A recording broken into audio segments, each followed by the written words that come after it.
Ladies and gentlemen, welcome to Sam Roberts Wrestling Podcast. Introducing your host from New York, here is Sam Roberts. We are live from Caroline's on Broadway. How great is this club? Is this not the best venue there is? This is a terrific, terrific venue. I mean, do we not all love this venue? Do we not love this venue? It's a beautiful, beautiful It's venue. a beautiful, beautiful venue. This venue is going to be so beautiful. It's so beautiful. New York actually paid for the You're going to be tired of being beautiful when you're done with it. All right, what do you say we get to our next guest, huh? They go by a lot of names. The Club, the Good Brothers, Karl Anderson, and Luke Gallows. Here they are, ladies and gentlemen.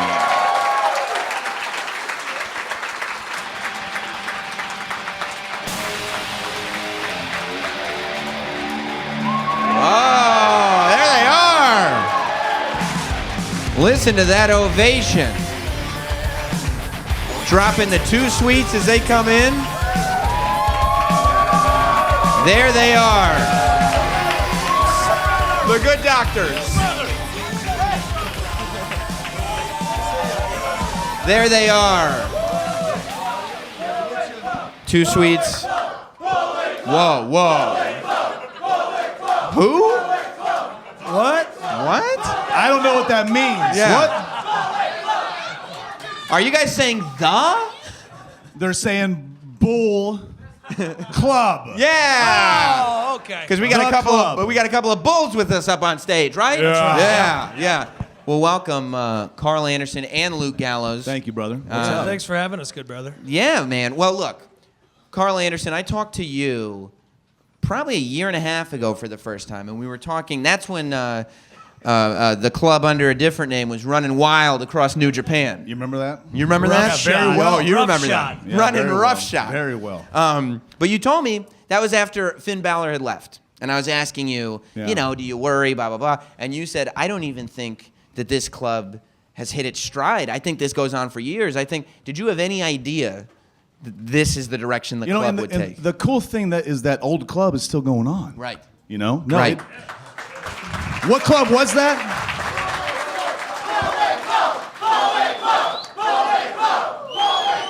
They know. I don't think we realized any of this was going to happen. Right. But we also didn't care. I mean, we're happy that we're here. Right. We love that we're going to be on SummerSlam live on the WWE Network. Live. $9.99. Are you out of your mind? But we didn't know any of this was going to happen. It all came out of nowhere, man, and it's been unbelievable. So is that the secret, for both of you? Because Gallows, you started a totally different route. Like, you did I want to be a WWE superstar. I'm going on Tough Enough. I'll take whatever you give me. And then it's like the second time around. Yeah. Is that the secret to kind of stop caring and just do a good job? Yeah, I think so.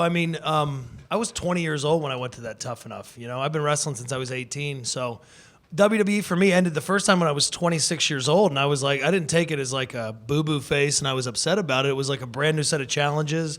Right. And let's keep rocking and rolling. And then, New Japan breathed new life into my career completely. And then being a part of the club. He went somewhere else. He called on Karl Anderson to save his career. He did, right? He came to the what club? Wiped all the stink off of him, and now we're here. That's what you had to do. How long was this is really endearing being up here with you. I'm kidding. With that said, how long was that stink wiping process, by the way? Well, it took about a month. It did. 3 weeks or so, yeah. It did. Okay. Well, it's off you Linking now. up with him, man, I was at a point in New Japan where I wasn't sure where I was going to go.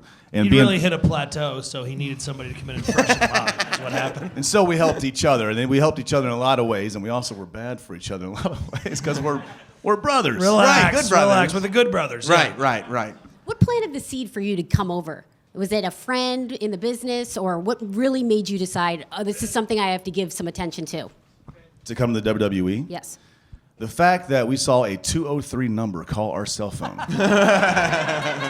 And I said, brother, the real deal just called us. we had a bunch of options on the table, and then the phenomenal one was negotiating. Who's that? AJ Styles? Yes. That's him. It just, it was a point where we were kind of ready to make a move. We loved where we were in Japan.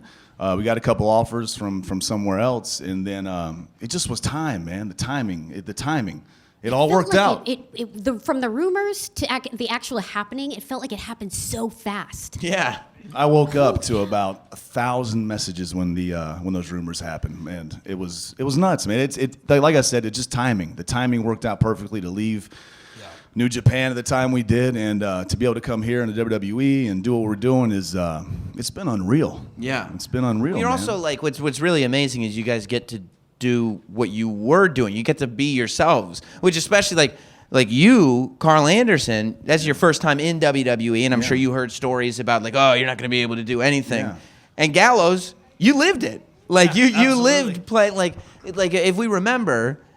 When you're young, when you go through Tough Enough and everything, you don't make it, but you get the developmental contract. At that point, you're 20, you're 21 years old. You become the freaking deacon? I was afraid I was going to become Christopher Johnson or something. Man. Right. But do they are you so kind of young and hungry to get onto the main roster? They come to you and say, we're going to bring you up to TV. And you go, oh, great. As the fake Kane. Yes. Yeah, I have a storied past with great gimmicks. It's great. And it's nice to really get to come and be myself, and that's, again, attributed to the club and the stuff that we got to do in Japan and everything like that. But, I mean, yeah, to finally get to be yourself is a complete blessing. So this trip around in WWE has been a whirlwind. It's been great, and it's going to be even better this Sunday when we take down the New Day.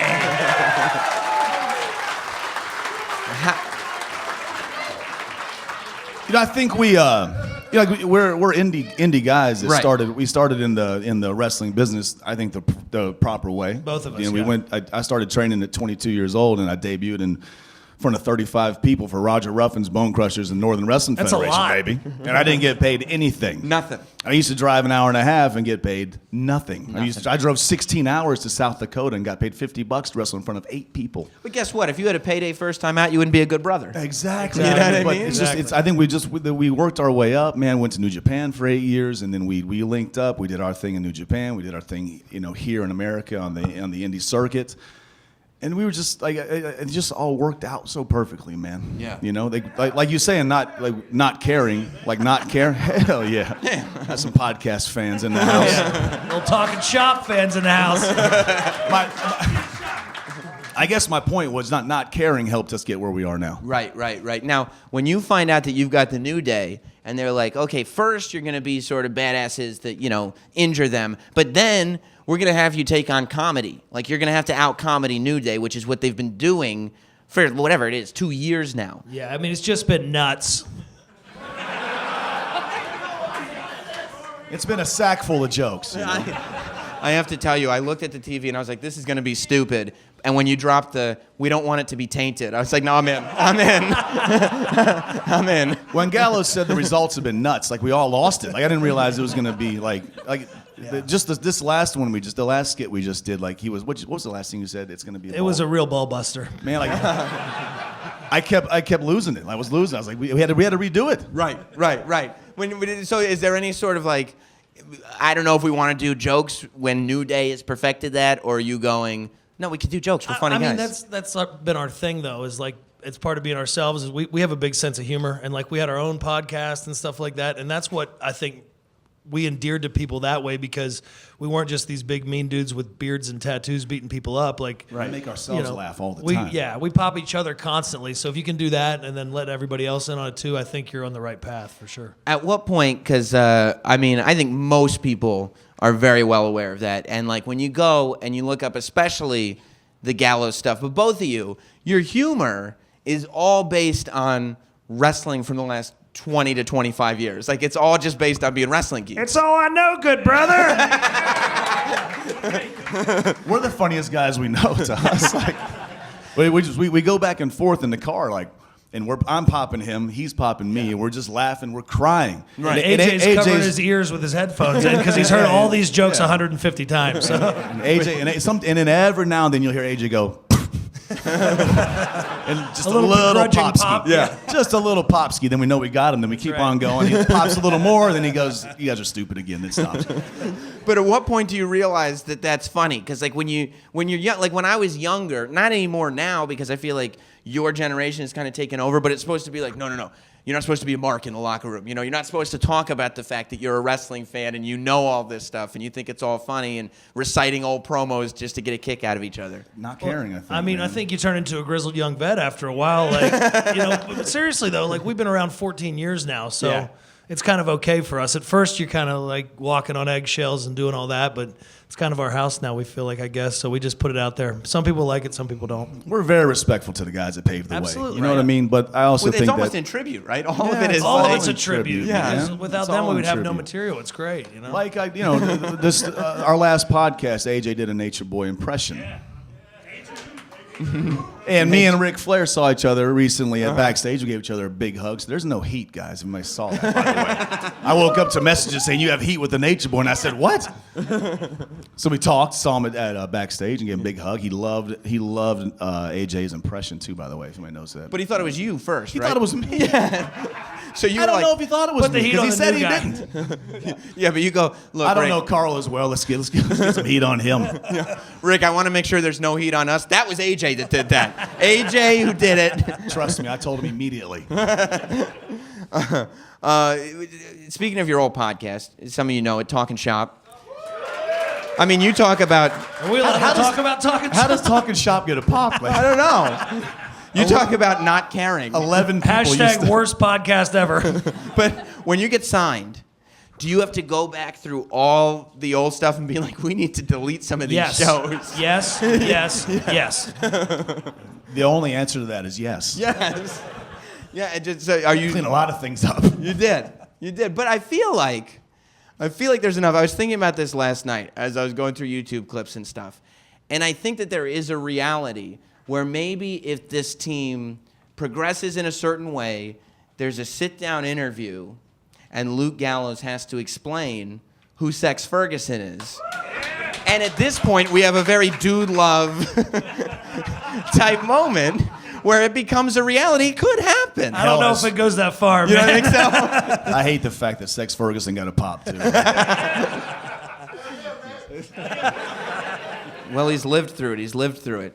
Katie, you're always a fan of the wacky and weird gimmicks. Were you were you a Festus person?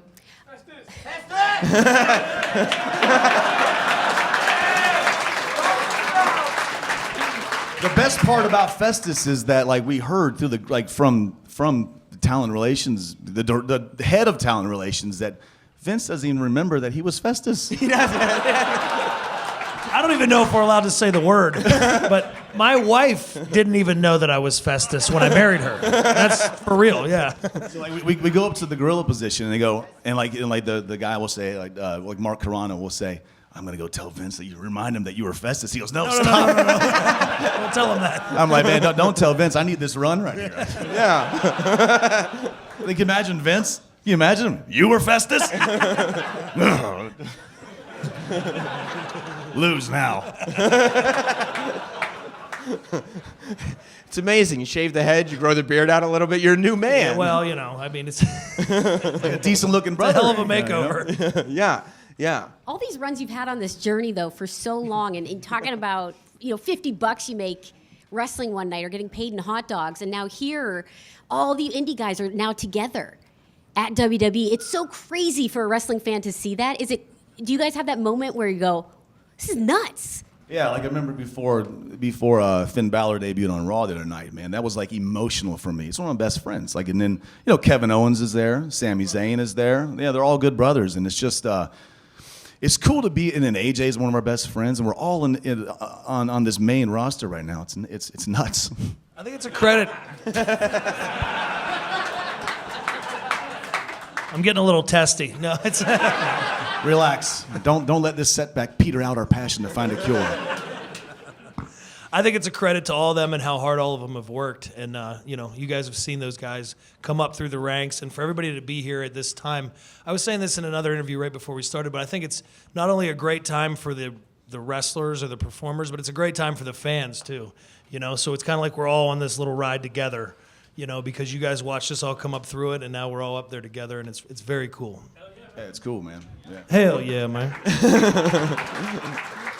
I got to drop a hot Asian wife bomb on TV. I mean, I told you, that was my favorite thing ever. And I thought he would drop it, but now it's like in his Twitter description. No, hot Asian It's a wife. thing. Like Mick Foley Googled it the other day in front of me. He goes, "Look at this, Chad," or Carl. Who's Chad? A good brother. Look, Karl Anderson's wife. Look what pops up. And he was trying to show me something else, but then my wife actually popped up, and he goes, How does she feel "That about wasn't what this? I wanted to do." And but anyways, Mick Foley, a guy I watched, for years, a legend to me, is Googling my wife as well. Yeah, but you know what? I'm not sure that's what I wanted, but If you got a I find hot this very Asian wife, the interesting. legends are going to look her up. Makes sense, yeah. How does she feel about this situation? I'm sure I did. Would you ever have as a manager? I'm not. No, absolutely not. I don't want my She's wife happy for the famous fame at all. ski. Somebody was like, "You need to start posting pictures of her on Twitter," and I went, "Whoa, relax now. I don't want to get her famous or anything." Right. She already has enough pull in the house. Like, she owns the house. I'm scared of her. Right. I don't need her to get famous as well. I got to have a little fucking something over her. Excuse me. Beep that out. Can you beep that out? No. Hot Asian. Sorry, brother. Unbelievable. Hot I can't Asian take wife. you anywhere. He looked over to a non-existent control room for a mute button. Right. Hey, we're live, pal. Hot Asian wife it's better as an entity. Yeah. You know what I mean? Yeah. What That's is where it? it needs to stay. Mystique, complete mystique. How did you for a minute, I think, Luke Gallows had the best of both worlds. Your wife was a wrestler who could travel with you and be in the club with you. Yes, the club. That's right. And do the whole thing. So when you get signed to WWE, it's one thing if, Karl Anderson is a wrestler, I'm marrying that she gets the lifestyle and we have to adapt that way. But for you to now be shocked into that system because your wife is still wrestling, but Right. apart from you, so now you both got this opposite schedule. How has that been? I mean, it's just, she does it too, so she kind of gets it. Yeah. So that's been helpful, but she gets to go and rep the club in other places. So, we try to keep our fingerprint all across the sea of this sports entertainment Divide and universe conquer. that we're in. Exactly. Yeah. Yeah. Brother's very carny. Yeah. Trust me, she's selling those Bullet Club shirts all around the world. How much did right. you make tonight? Out the trunk of the car. Do you get a cut of those Bullet Club shirts? Because that is insane. The Well, sales on those. Most importantly, we get a cut of the club shirts. The club Please shirts. go buy the club Understood. shirts. WWEshop.com. Buy one today. Buy 10 We passed today. a few out. And you can watch us Excellent. wear them on the WWE Network Sunday at That's right. SummerSlam. Exactly. Yeah, I won't put him on the spot, but I remember having a conversation with New Japan Karl Anderson about the fact that the royalties weren't Royalties so didn't sweet. add up. Yeah. I was digging for that. The I was royalties trying did to. not add up. Not at all. I don't think they realized how many they were going to sell. I mean, they're all over the place here even. Yeah. I started talking like Ferg there for a second. I don't know who that is either. Finn Balor. Oh. Prince Devitt. What do you want to? Is there any sort of? Do you care now, or are you just riding the wave? Like, is it because the question would be like, what do you want to do? Do you want to team with Ferg? Do you want to face him? Or are you just like, you know what? It's worked out really well so far. Maybe we should just ride this wave. I mean, yeah, man. We're happy doing anything. We're happy being here. It's where we always wanted to be. Like, Yeah. it's like we always wanted to be in WWE. We were happy other places, but to this is where we wanted to be. Just being here is ridiculously cool. Being here with my friends is cool, and whatever they do with us, man, we're just riding the wave. We're man. definitely riding the wave. And then, it's so cool to see two of our best buddies in Finn Balor and AJ Styles. And I mean, they're at the top of the game, at Yeah. the top of the landscape in the entire industry right now. So definitely a lot of wave riding going on. We're all having a great time. And we didn't see this coming, like you said. So Were you surprised that you got drafted away? Like, it seemed like you guys and AJ were onto this thing that was big. yeah.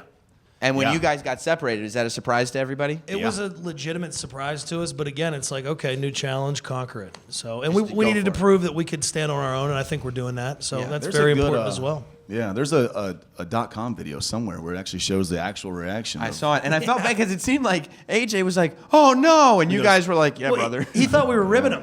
He goes, no, There's my for boys. real. There's We're my going to ride boys. together tomorrow. There's Come my on. boys. Like, There's no, the dude. name. Here's the name. Throw it up. Nah, dog, we're gone. You can see in the Sorry, video, pal. like Gallows is telling AJ, and AJ gets sad. And I'm over there telling Jericho, and Jericho goes, "Really?" Yeah, it's real. It is what it is. What was it like, Gallows, to be a young guy in the ring with The Undertaker?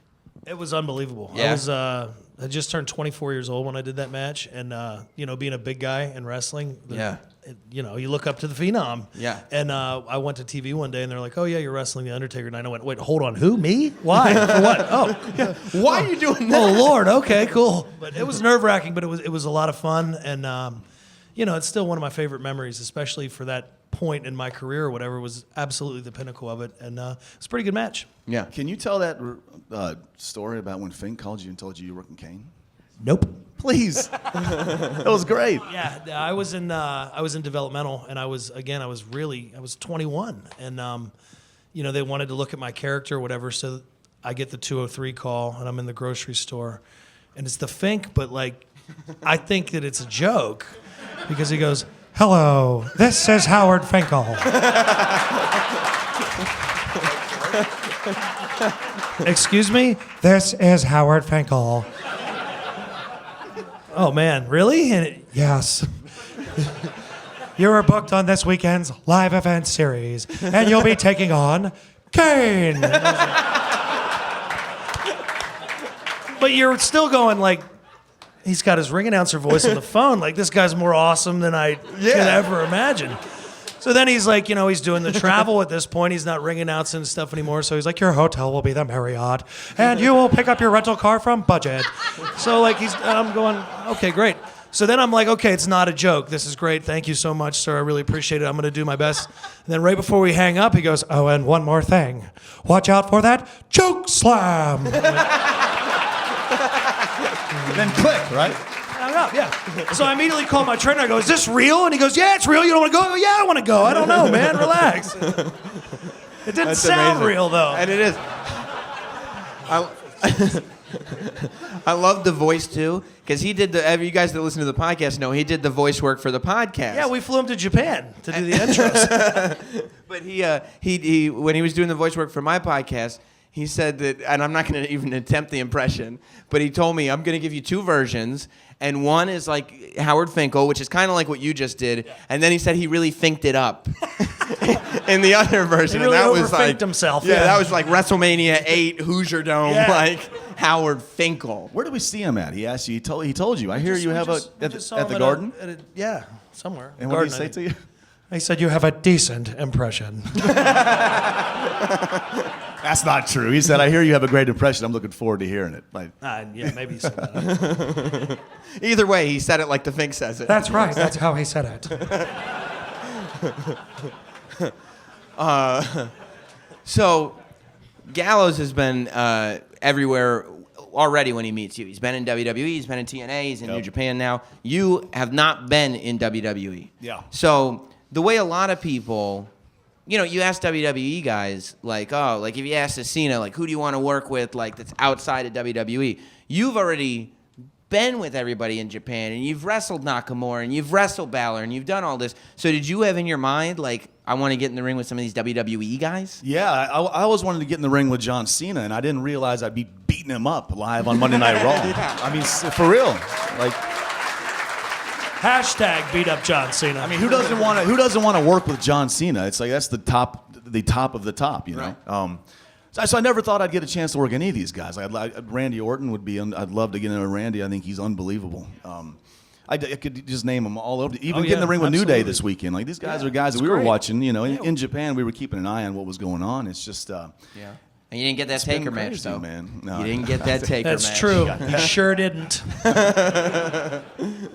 So Heath Slater. We love Heath Slater. Heath is a great brother. I mean, it's just the line. It's just everybody, man. All the locker room's great. The boys are cool. We're friends with Y2J now, man. It's Right. great. Is there a separation between good brothers and not good brothers in the locker room? It wasn't.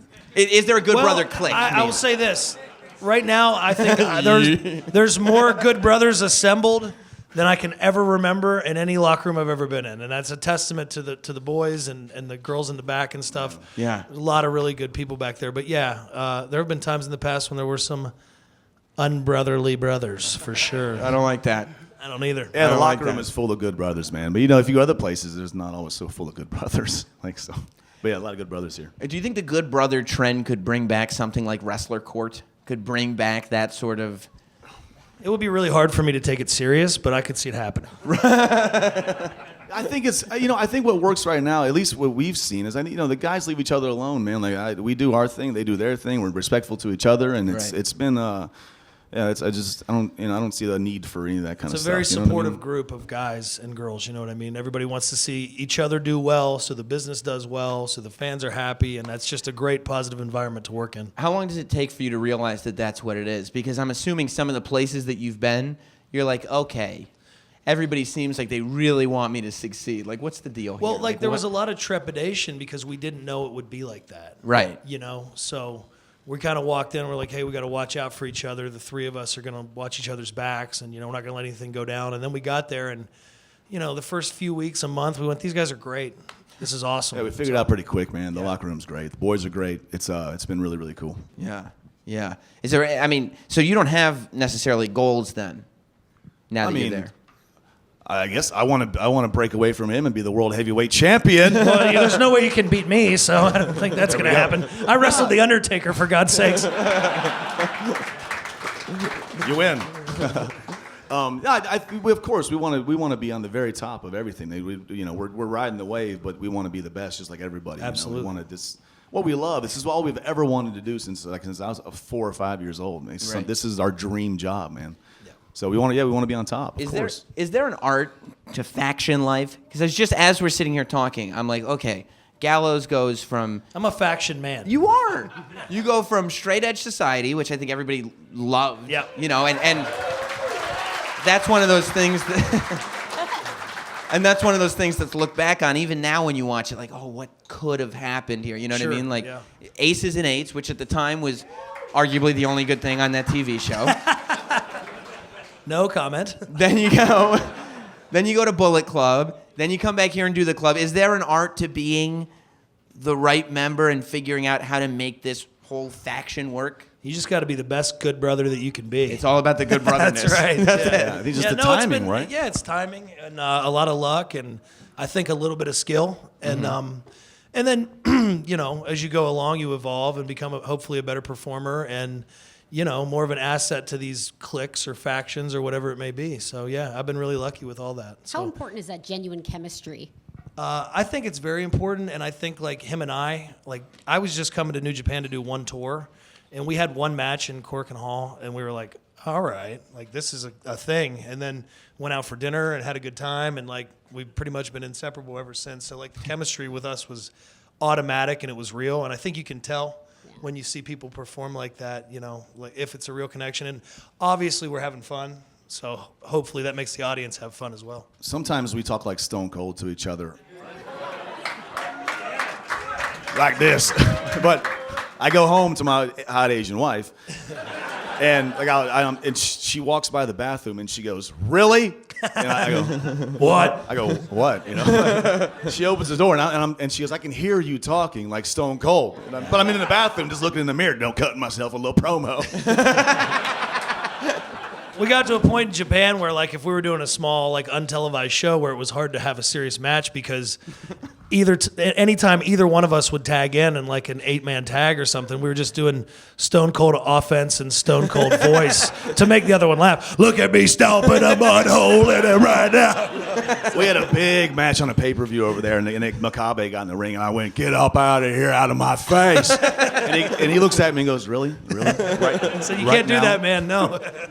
I don't know what it is about Stone Cold. It never stops being fun. I was walking through the mall the other day with my wife, and I just kept cutting the Austin 316 promo on her. It's so fun to talk like Stone Cold. He's got one of the best voices of all time for this business. Like, Yeah. The bus ride from Sendai, Japan to Tokyo is just say 6 hours. Right. We did it for 6 hours.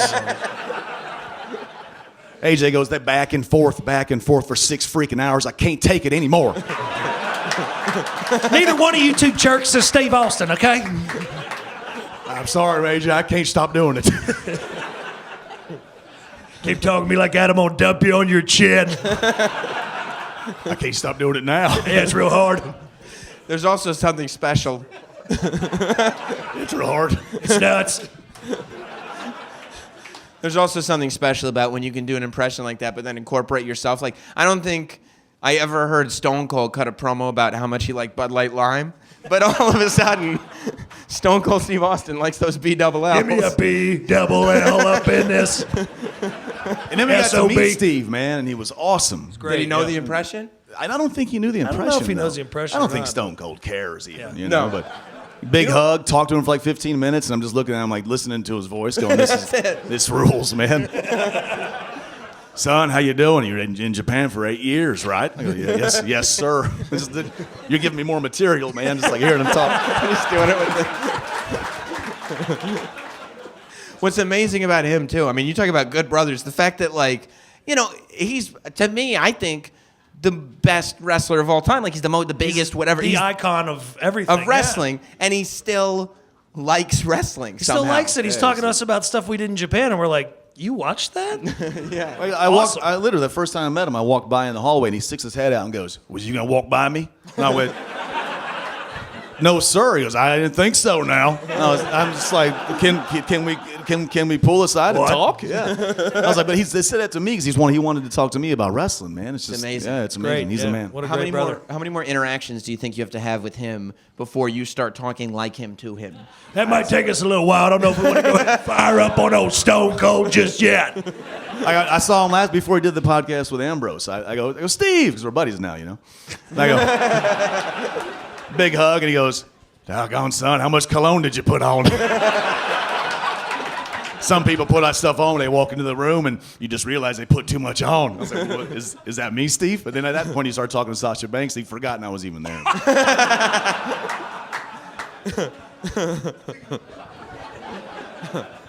It's true, though. I guess I put too much on that. Yeah, you did. So, club aside, let's say everything pre-New Japan. If that's what you had in your career, Luke Gallows, what do you point at as that's the best moment?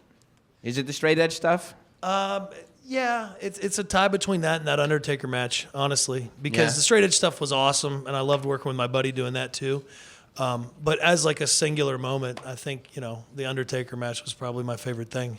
What goes through your head now that you're in a better position? We can talk about it. What goes through your head when you're lumped in with okay, we're releasing this many people today, and your name's on the list? Well, it was I was 26, Right. so I didn't go like, oh no. And I think the most important thing too was like to turn that negative into a positive and just know that you were going to come back. So like I got released on a Friday, I wrestled on Saturday. The following week I went to Japan for Antonio Inoki, and then like started doing all this crazy stuff on my own. I started going to Africa, which was a huge mistake. I didn't know that then, but yeah, the great Power Rudy was there. They tried to shoot me with machine guns. It was awesome, but you got to go do that stuff and live a little bit and 6 is young, too, reinvent man. yourself, you know. And then, I went to the other company, and then I went to Japan and all of that. So like, I never thought. I think they know what company you're talking about. Weird. Wrestle America? No. But I always thought in my head, like, I'm going to go back someday. But then once we got to Japan, we were doing great. We were making a great living. And we were very content.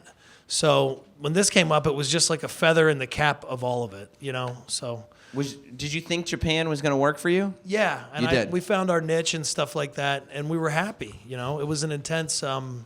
Schedule because sometimes you'd be gone 8-9 weeks at a time. But like we loved what we were doing, and we got along great, and we were having a lot of fun. And then this came up, and I went, "Oh man, there it is again. It's perfect." So you got to jump on it. What about you, Karl Anderson? Is Japan something when you're a young guy? Are you like, I want to get to Japan, or are you going, okay, this is where it's taking me? Well, when I first started training, of course I want to be in the WWE. Like that's all I ever wanted to do. But then once I started training, as a kid I wanted to be in WWE. It's all I ever Did you have wanted. a WWE name picked out when you were a kid? Yeah, of course. What was it? Big Love. Makes sense. Just because. Yeah. It's the big love, Yeah, Karl yeah, Anderson. Of course. With his hot Asian wife. Yeah. Yeah, with his hot. Yeah. She wasn't there yet, though. Yeah. Yeah. That'd be great though if your hot Asian wife was just calling you Big Love. Feels very She calls American. me lots of things. Pass the salt, big love. Like idiot. No, but once I started training, man, I don't know. All I wanted to do was make a living in pro wrestling. It's all I ever wanted to do. Once I started training, I realized I wanted to go to England. I used to say this crazy plan. I want to, be an indie guy that gets flown somewhere. Then I want to be an indie guy that gets to go across seas. Then I want to go work in Japan, and then I'll do everything. Then I want to go to WWE. I had this crazy plan, and it actually did it. And it's like, worked. I know. Yeah, and it doesn't. exactly. It's still. My dad called me today, and he goes, man, I still have not accepted this yet. That you're in the WWE. I said, me either, man. I don't know what's going on. It's just, Is that a scary move though? Because ultimately, that's like the culmination of everything you dreamed of. And if it goes, it's going to go one way or the other. It's like you have to maintain that positivity about it. No, we had no choice. We had to come to WWE. And we were confident in our ability too by the time we got here. I think when you come when you're really young in your career, like I did the first time, like you don't know what's going to happen. You're scared, you're nervous and stuff. But this time we were like, oh, we're going to rock it. And so far we've done pretty well. So. It was time. We weren't scared. Like I said, we weren't scared about it. We were of course nervous, changing, but we knew we had to come to the WWE. When we ran out in the Staples Center, because we're behind the curtain, that was the first time I think either one of us was nervous because it was like we were about to run out and we're like, oh, what if they don't know who we are? Yeah. And then they did, and we were like, okay, perfect. We're ready to go. So. But right before we ran out, I looked at my friend and I went, let's act like this is the Gastonia Armory. Just where we were last summer. And he was like, you're right, man. And then That's it. Bam. Make you sound like AJ all of a sudden. You're right, man. Freak you. And then Vince is back there watching, going, "Why didn't we sign this guy earlier?" And well, because he's Festus. Quiet. Well, look. Not only are you both in WWE now, you're on Broadway, baby. You're at Caroline's. Oh, This is yeah. amazing. Too sweet, me, Carolines. We're gonna take a break, but we're gonna come back. We're gonna do some Q&A. What do you think? We're gonna see what the people, All right, see what you guys got. what they have to say. All right, we'll take a break. Katie Linendoll is here. Karl Anderson, Luke Gallows. We'll be back. More Sam Roberts Show live right after this. Thank you. Yeah, huh? It's a big deal. We're here. We're live. We're at Caroline's SummerSlam weekend. Summer Sam weekend. That's Biggest right. party of the summer. Summer Sam. Summer Summer Sam. of Sam. Yeah. Yeah. This is what it is. Yeah. Yeah. And those Live are on the WWE Network. This Sunday is SummerSlam. SummerSlam of SummerSlam. Sam. $9.99. $9.99. Those are the voices of Karl Anderson, Luke Gallows, and Katie Linendoll. I'll let you pick who's who. I don't know if you can figure it out on your What own. about this one? He's very good. Had a little more water, man. But let's, I'm going to open it up to Q&A.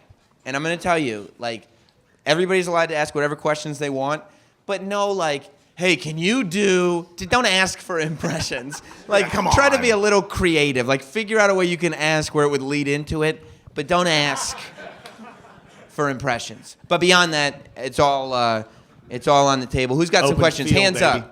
Hands up. Kathy Kelly is going to help us out by being the Yeah, moderator. Kathy. What is your name and where are you from? Moses, I'm from Queens. BC shirt rocking. Too sweet. I've got a question. If they do a WWE ride-along, could you get Hacksaw Jim Duggan again? I would love to get Hacksaw Jim Duggan again. He's amazing. Dude, yes. that was amazing. I wish, man. Hacksaw is the man. We had an awesome time. We rode with Hacksaw for like 2 hours in the car. We drank a bunch of pops. Talked turkey. And it was awesome, man. You got to be PG, He said man. a soda pop. It was I what he know. said. I remember. Right. He was pass me another soda pop, kid. Who's next? Okay. Oh, this dude right here. What is your name and where are you from? Heaven, and I'm from New York. Oh, he's learning. So, Yeah. This is the kid. Earlier, he didn't know. I said, is anyone from outside of New York? And he was like, yeah, the Bronx. Like, I like your shirt too. Thank you. Great What's shirt. your question? What WrestleMania did you watch? what WrestleMania did you watch? Well, when I was a kid, Which- WrestleMania 8 was my favorite. Yes. Yeah, I loved WrestleMania 8. That was just for that Reba McEntire national anthem, right? Gallows and I sat in Dallas in the hotel room this year Yeah. and watched the Watched entire WrestleMania. WrestleMania and loved It's it. fun, yeah. So, because we thought we were debuting the next day, but we did not. So that's probably why you loved it. You're like, oh, man, this is so good. And we're going to be there tomorrow. We're debuting. And we get a text that says you're not. And I was like, fine. All right, well, we're going to come eat the catering. Who's next? Who do we got over there? I see somebody over there. Hi, I'm CJ. I'm from New Jersey. If you guys could pick, like as a team or singles, like your dream opponents, who would they be? Oh. Dream As a opponent. team, 100% the Rock and Roll Express. I think we Now, are you talking about in their prime or like indie Rock and Roll Express right now? either way. Okay. Because they're still doing it. I wrestled the Rock and Roll Express. Before- D'Lo and I did. Before we came back here, we were trying to get a match We were with trying them to get- at the We Gastonia were Armory seeking the Rock and Roll for Express. $7.50 a pop, and then sell our gimmicks on the side. Got a nice little chump change, right? All right, you've talked enough today. I think me for singles match, man. Randy Orton would be my dream. Wow. Yeah. John Cena, Randy. Yeah, I've had a lot of them, I think, already. But, like, if you could, I don't know, Shawn Michaels probably, for sure. Yeah. That's a good answer. I see you over there. Yes, we have Ashley from Brooklyn. Hello. I just wanted to know because you guys came into WWE. By the way, can I just say something? You know how I can tell Kathy Kelly is a professional? You see how she did not let her hands off that microphone? She was going for it.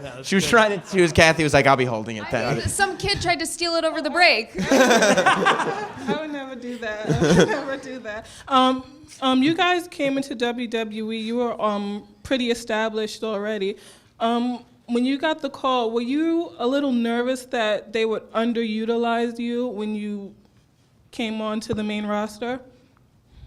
I don't think so. I mean, we wondered what was going to happen, but I think we were really confident at that point. Yeah, I think the best thing about us is, I think we're very respectful brothers, but we've always had a lot of confidence in ourselves and our abilities to do anything. Yeah, we felt like wherever they put us, that we could find a way to stand out and be okay. So. Do you feel like with enough confidence, though, if you were proposed a gimmick that you didn't like, that you wouldn't take it and you'd oppose it? We do whatever we're told. We would find a way to master it now, I like to think. What if they were like, I think we could do it. What if they were like, we're going to have a tag team of Demon Canes? And both of you are going to be Kane. That'd be awesome. We could do it. I think that's something we want to do.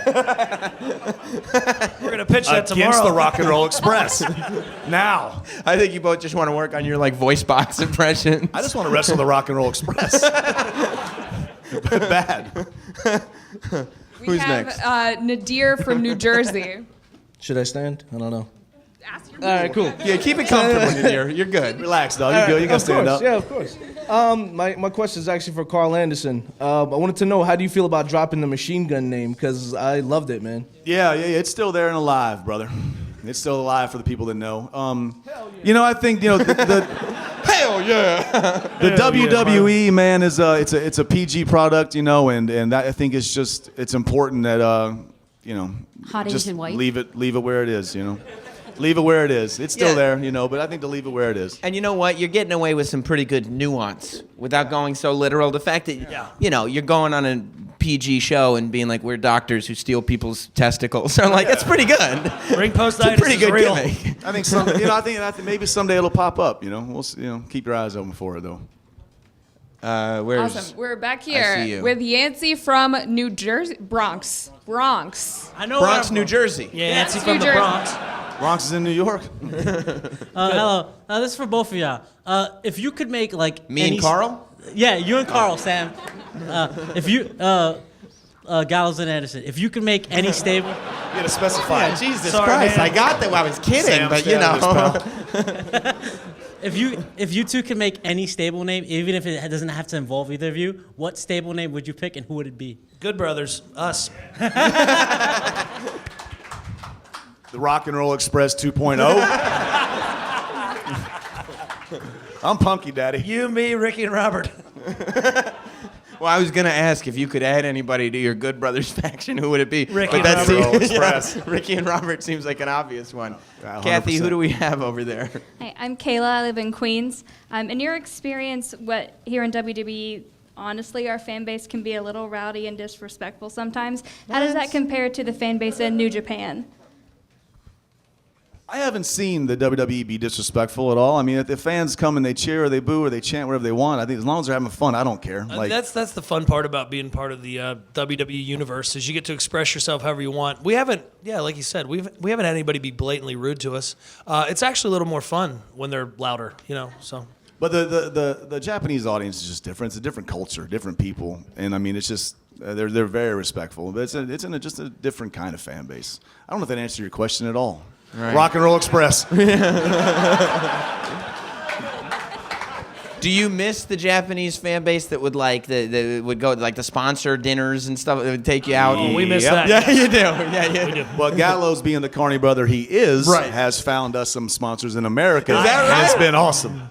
Any of you guys want to sponsor us tonight? DM me. We're not scared to find one right now. The world's largest Olive Garden's right around the corner. Perfect. Yeah. Who wants to take us? Who wants to take us and let us eat as much as we want and drink as much as we want? That's what a sponsor does. Right. I mean, that's great. Right. All right, well, we got an offer. Okay. We had a family. We called them the Bullet Club family from Nagoya, and he goes, Chado. My name. That's Anyway. Japanese. Yeah, for Chado. Carl, I understand. Last month bill $7,000, all on Bullet Club. Sorry, bro. Bullet Club gets thirsty. Hungry. Kathy, who's next? Hi, I'm Cooney from Brooklyn. Just wanted to ask Gallows and Anderson, honestly, guys, how do you guys feel about the title belts, the tag team title belts, the copper-looking belts, compared to the old school? Oh, like aesthetically? Just in general, how they feel about how the way they look. They're gonna look great around our waists this Sunday at SummerSlam. Whoa! On the WWE Network for $9.99. That's right. Hey, if they're around our waist, I don't care what they Yeah. look like because that means we're making more money. Right.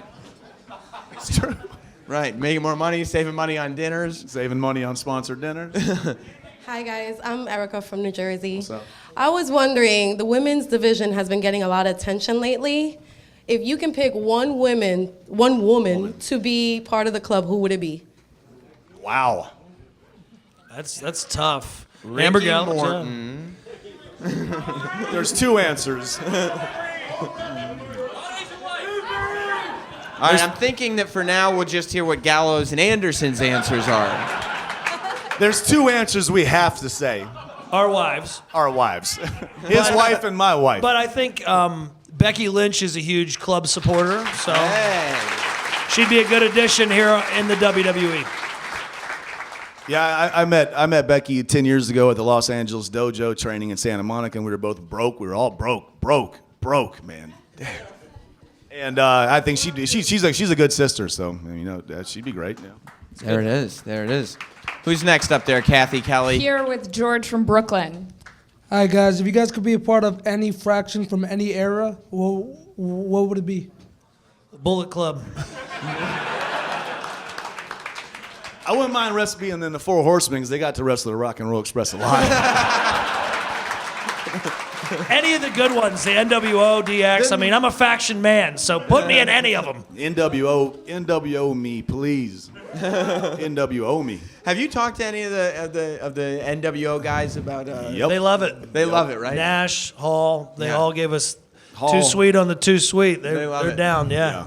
Me and Hall are on hugging basis, man. We Is that hugging. right? Yes. I mean, they see it how it is. We're paying homage to something that we thought was cool when we were growing up, and we made it cool again. Did you have to figure out where to draw the line, though? You're like, okay, obviously we're going to make our group like a group that we would have thought was cool when we were kids, which is NWO-esque. Do you have to figure out, like, okay, when does this become a parody or a copy, and when does it stop being a tribute? We literally just did whatever we wanted when we formed it, so no, I don't think we did. One time on the bus, Finn Balor goes, "Oh, I wonder if they think we're marks or not. I don't know." I said, "Who cares?" He goes, "Oh, you're right." Yeah, who cares? Yeah. You made being marks being cool. I don't even care. Those guys are marks. So what?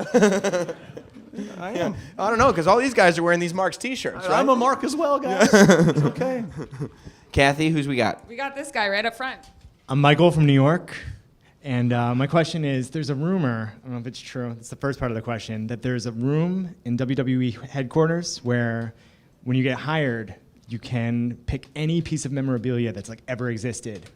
And you can have it like delivered to your home. A, is it true? And if so, what did you take? If it's true, we didn't get to do it yet. So I would need to get there quickly. I don't know what I'd want. Kathy, do you King know of the Ring throne right in my dining room table.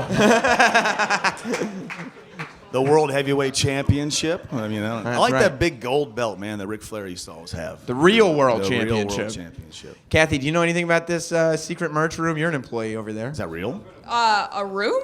They have a whole warehouse. What? And can you take stuff out of it? When are we I done? don't think It just stays there. Sir, did you read that on the internet somewhere? Doesn't make Yep. it real. Yeah, it's called wrestling news, Katie, and it's journalism. Wrestling journalism, Sam. Sam, I don't want to have to argue with you on stage because Nikki Bella will come out. Uh-oh. Hey, they were asking for it earlier during the break. Let's go with who? Let's go to whoever Kathy's got next. We've got Edwin from Brooklyn. How you doing, guys? Is there any particular match that either of you or both of you have watched that made you want to do this for a living, as kids or whatever? I got like Sting versus Ric Flair, I think was a Clash of the Champions. Yeah. Way back. I mean, I can still remember that one, man. There was a time I think Sting almost joined the Four Horsemen back in the day, and I remember as a kid I was watching it on the Squiggly because we couldn't afford the pay-per-view. And the Squiggly thing was on the TV, and I was getting into it, watching it through the snow on the TV or whatever. It's Sting, and I think just more in general than a match was just this like Ric Flair and like the Four Horsemen and the NWA is what I grew up watching in North Carolina. I was about to say that's the Carolina coming out in you because all us New Yorkers are like, what are you talking about right now? You talking about Hogan? Yeah, I grew up in North Carolina, and so I watched NWA stuff all the time. And so when I got to go to watch WWE stuff, I was blown away by the colors and the size of these guys. And I was like, man, they would beat up the Rock and Roll Express bad. Bad. I think all of them. Like, I remember the first time I saw Jake the Snake Roberts DDT somebody and then throw the snake on him. I was like, I have to do that. I got to figure out how to do that. It's amazing. Who's up next over there, Kathy? Hey, I'm Jordan from Pennsylvania. How's it going, guys? Hello, Jordan. So now that you guys are doctors, I was just wondering, where did you go to medical school? The Gallows Organization for Nether Area Diseases. Naturally. Yeah, I don't have an answer for that, buddy. I was trying to think of a good pun. I went to Morris Hill College and quit to be a wrestler. Ball State. Ball State. Ball State is the answer. That's a great idea. Yeah. Doctor. Doctor. Whose idea was it, by the way? You're doing the promos and everything to actually come to the ring with the doctor jackets on. There's one man who has the deciding factor in everything. His name is Vincent Kennedy McMahon. Because I have to tell you, like, I got it when I watched later, but I do my show at night, so I watch Raw on mute while I'm doing my show, and I'm like, what did they do to the club? Like, why are they wearing that? This is they're making a bunch of ball jokes right before. It's what we did in Japan too. It ties into it. So we used to do whatever we used to do whatever we want and never get in trouble for it. And it just feels like we're doing the same thing. It's weird. But you might get in trouble for a little bit of this, so just letting you know. That's got to be great though. That like the moment where like you're doing this thing. And then Vince likes it so much that he wants you to wear the jackets to the ring. Like, no, you're going to be doctors now. I love it. It's great. I'll be a doctor forever. I don't care. Dr. Kane. We have Arnold from Brooklyn. Yes, this question is somewhat similar to the past question. We know Why are you asking it? we have current Bullet Club members in the WWE, but can we see potential Bullet Club members in the future? I hope so. Anything can happen in the WWE universe, Yeah, I mean, for sure. Yeah. All those guys are my friends, man. Yeah, they're all very talented, and I don't see any reason why not. So, I mean, I can see Kenny Omega and the Young Bucks and everybody coming in. I knew that was a cheap pop. Oh, yeah, it was. They were waiting for that. That's why he asked the question. Yeah. Just say Kenny Omega. Just say the name. Kenny is ridiculously talented. He would be unbelievable here. The Young Bucks would be unbelievable here. And I hope someday it happens. You know, you never say never because look at us right now. This is we said never. We actually said never. Right. Never say never. And by the way, because we said never. Right. Gallows used to say never at the sponsored dinners in Japan. He'd say, we're never going there. And I'd say, well, Never maybe say that. we will. Yeah, exactly. That's right. And they Never do, say but, never. but they're using, it seems like Kenny Omega and the Bucks are both using that same strategy that you guys are, because they keep excelling. Every time you turn around, they've accomplished more and BC more will and never more. die, man. I guess BC not. will never die. Fale, Tama, they're all great. Yeah. Kathy, who do we have? Frank from New Jersey. All right, Frank. If you guys can use any manager from WWE history, which guys, who would you choose? Bobby the Brain Heenan, hands down. 100%. Yep. All right, last question. Last question, Kathy. No pressure. No pressure. Matt from Long Island. All right, Matt, make I have it a question good one. for G1 finalist Karl 2012? Anderson. 2012, That's yeah. What's it like working that schedule when you're wrestling once or twice in weeks in a row, and now that you're in WWE, like now you're working a lot too. Is it very similar? And what's the deal with the weird patches they have on? I guess like when they get injured or something, they have like the tape on them. Not in Japan, yeah, like the brown tape on them. You know, I think it's just more of telling a story. Like, you know, I think that year that I went to the G1 final 2012.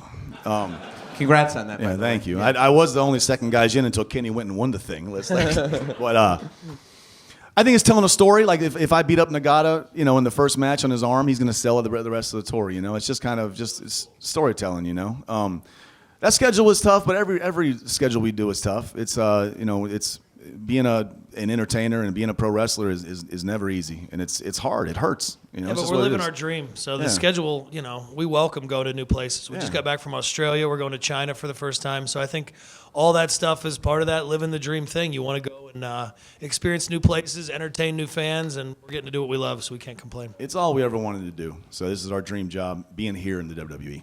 And let's be honest, you've become well-traveled men. You just looked at me and said "gaijin" as if it was a thing people say. Yeah, well.